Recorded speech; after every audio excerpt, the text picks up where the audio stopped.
mapagpalang araw sa lahat. Guys, ang review po natin, ito po yung bagong-bago ng Rusi Quest 125.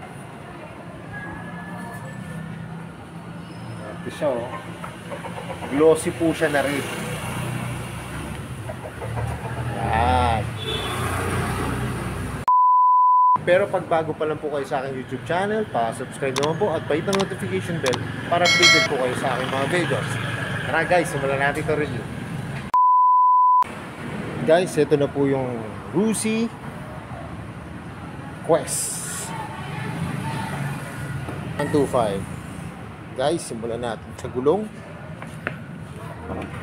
Ang gulong po nito, ang tatak po ay Yuan Xing.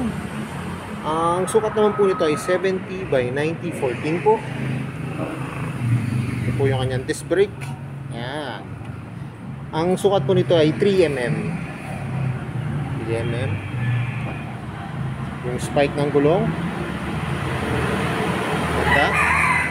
Ito po yung kanyang fender. Ang ganda po ng pagka-red po nito, parang siyang candy red. Yan. Yung kanyang front shock, ano po, matte black, pati yung kanyang brake caliper ay matte black.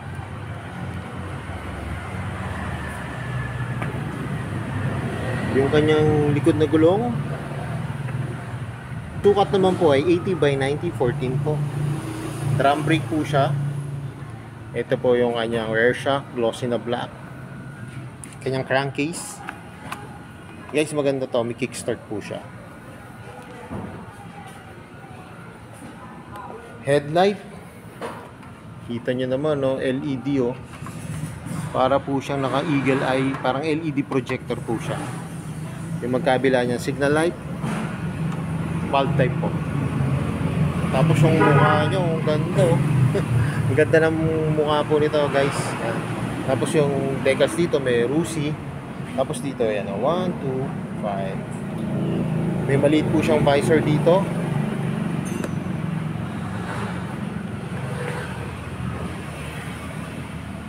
Guys, meron na rin siyang mudguard para sa tibalsik ng putek. Ito po yung kanyang pipe yan. Pag mapapansin nyo to guys, para siyang ano, alam nyo po yung dating nilabas na Rusi Gala, ano, mga 2020 po na model o 2021. Parang ganito po yung kanyang pipe.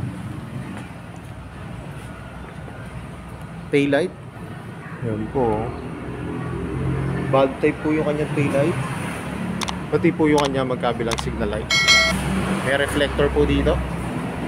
Guys, ito po yung kanyang Rusi. Ito po yung kanyang ano, plate. Yan. Fender niya po sa likod. Pansin ko po yung kanyang grab bar, ang ganda rin po. Yan.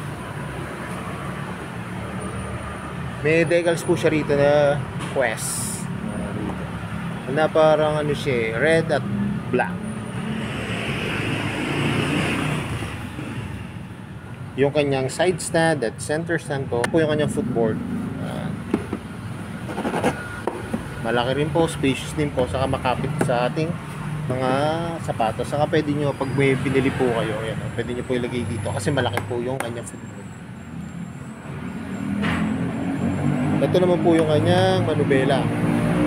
Ito po yung mga function. Ayan. Lambot po ng hand grip nyo. High and low, busina, signal light.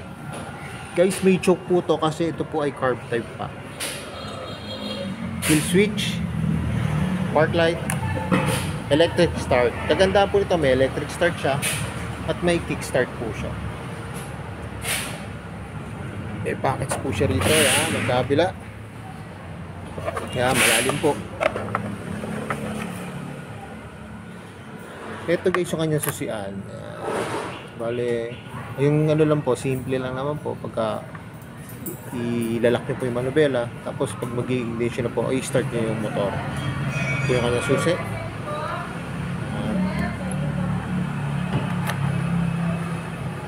Tapos guys, ang kanyang gauge panel po ay analog. Analog gauge panel, pati ito po yung kanyang fuel. Tapos sa taas, makikita nyo pagka nag-signal po kayo, tapos pagka naka-high or low kayo na ilaw. Ito naman po yung kanyang upuan. Parang customized na rin po siya kasi naka-camelback na po siya. Saka malambot. Tapos may naka-engrave po dito na R4 Rusi. Buksan po natin yung kanyang new box. Guys, ito po yung kanyang new box. Medyo maliit lang po. Yan, ang kasya lang po talaga dito. Tools. Tapos yung papers. Yan, mga document. Tapos wallet. Yan, kasya po din. Ito po yung kanyang gas cover. Yan. Tapos yung kanyang gas tank. Glossy siya na black. Yung material po na ginamit sa kanyang upuan ay plastic na kulay white.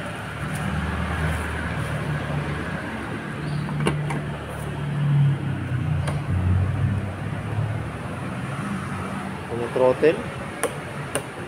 Ito. So yung mga guys, ito na yung inabangan ko. Masasakyan ko ito. Rusi Quest 125. Tara, tignan nyo guys pag nakasakay na ako sa unit.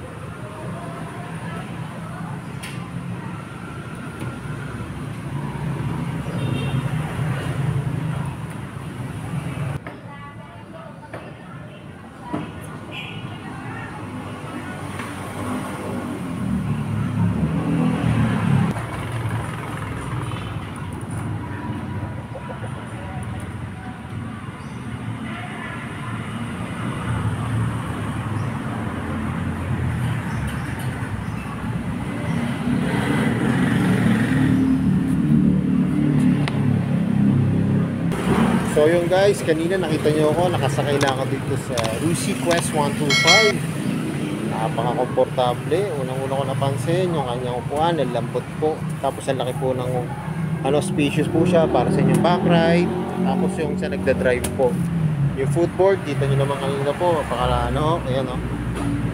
Pakalawak po ng galawan. Saka guys, ang kagandahan din ito, LED na po yung kanyang headlight. Tapos yung forma ng mukha, bagong-bago. Yan, ang ganda po ng design nito. Lalo na po pag actual. Makikita nyo yung actual unit nito. Bagay na bagay po to sa mga bagong mag-i-scooter, yung mga beginners po. Nako, goods na goods to guys. Tapos kita nyo, napakababa ng motor. Pwede kahit babae. O kaya beginners nga po na magmumotor ng scooter. So yun, alam ko ito na yung inaabangan nyo. Magkano ba ngayon to? Itong bagong-bago na Rusi Quest 125. Tara, tignan natin yung price. So yun guys, ito pong SC125 Quest. Yan. Promo po siya ngayon, no? No down payment, straight monthly agad. Ang kanyang cash price po ay 50,000. Tapos yan po, may rebate po siya na 300. Ito po yung kanyang 36 months, 2,450 pesos po. Yan. Tapos yung rebate nga pong 300, magiging 2,150 na lang po siya.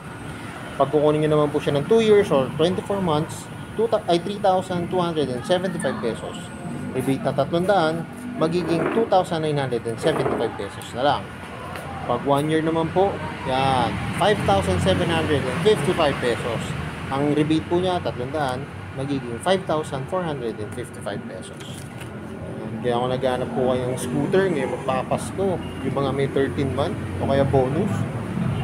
Pasyalan nyo na po ito sa Rusi guys kasi napakamura nito, 50k lang po.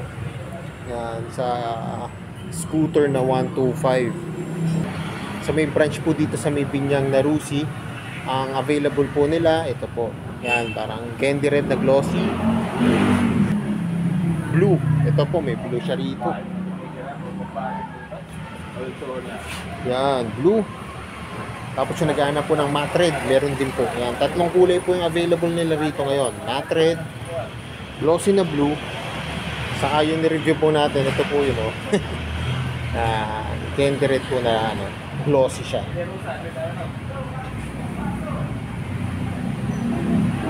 So So yun guys, hanggang dito na lang. Kung bago lang po kayo sa aking YouTube channel, subscribe naman po at palit ang notification bell para updated po kayo sa aking mga videos.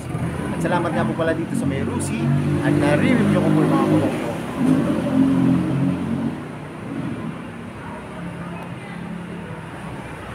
More sales to come. And kaya na lagi po sinasabi, ingat po palagi, ride safe always, and God bless po. Palike and share na rin po ng aking mga videos. At lagi natin tatandaan, mahal tayo ng Diyos. Bye-bye!